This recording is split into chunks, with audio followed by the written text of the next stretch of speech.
isa sa mga hulang magaganap sa ating panahon. Sa ikalawang Timoteo 3:1, ito po ang sabi ng kasulatan.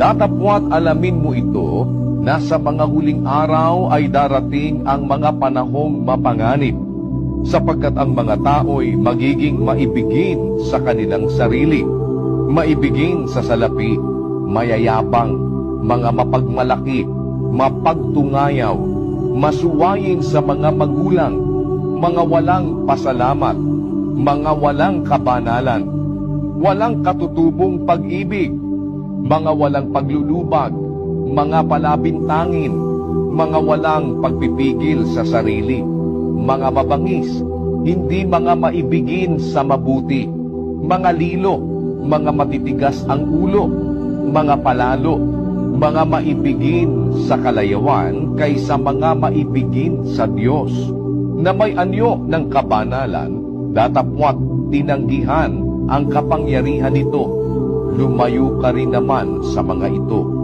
Kita nyo ang tagubilin ng Diyos sa atin, mga kapatid. May mga tao sa mga huling kapanahunan, may anyo ng kabanalan, datapwat tinanggihan ang kapangyarihan nito.